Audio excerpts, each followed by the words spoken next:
हूं और भीख मांगता हूं हरियाणा के सभी 36 बिरादरी के लोगों से कि इन बच्चों की लड़ाई लड़ने के लिए सामने आ जाओ, इनकी लड़ाई लड़ो, इनको अपनाओ और इस विभाजनकारी सरकार से ईंट बजाने का काम करो। यही कहने के लिए खड़ा हुआ था।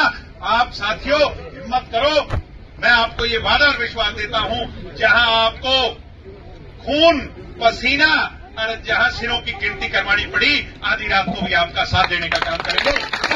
प्रदेश के कोने कोने से विभिन्न सामाजिक और राजनीतिक दलों के लोग संगठित होकर के, लामबंद होकर के पॉलिटिकल पार्टियों की उस सीमा को पीछे छोड़ करके आज एचपीएससी, हरियाणा सरकार और आरएसएस की इस विचारधारा का विरोध करने के लिए यहां पर आए हैं, जिसमें बहुत सारे पदों को, 3500 से ज्यादा पदों को रिक्त रखा गया है और जिसमें 2200 से ज्यादा ओबीसी और एससी साथियों को खामियाजा झेलना पड़ा है।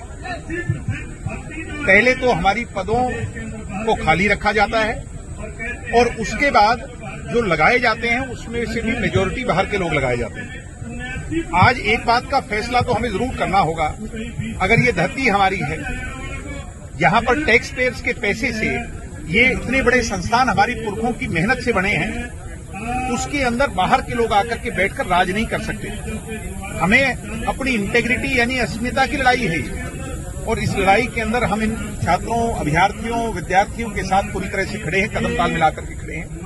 ऐसा ही मामला एचएसएससी का जो 1800 से ज्यादा रिक्त पद जो भरने थे सरकार ने, उसमें भी सरकार उसको विलंब कर रही है, उसका भी हम यहां पर विरोध करते हैं। तो आज मैं तो सभी से आह्वान करूंगा कि बीजेपी की और आरएसएस की इस गहरी सोच, एजुकेशन सिस्टम की तब्दीली और बाहर के लोगों की हरियाणा में एंट्री के खिलाफ लामबंद है। लगातार एचपीएससी का विरोध चल रहा है, सभी राजनीतिक दल मिलकर कर रहे हैं, अलग अलग तरीके से अपना दिखा रहे हैं, लेकिन सरकार के कान पर जूं तक नहीं रहेंगी। सरकार को जागना होगा, सरकार की कुर्सी को हमें भी थोड़ा हिलाना होगा। सरकार को महसूस नहीं हो रहा है, अहंकार की बड़ी परत और चादर जो है से ये लबोलबाब हैं। इनके कान में जो मैल है अहंकार का, वो ज्यादा गहरा हो गया। ये नायब सिंह सैनी वो नायब सिंह सैनी नहीं है जो 1.5 साल पहले हुआ था। अब ये अहंकारी नायब सिंह सैनी हो गए, बहरूपिया हो गए।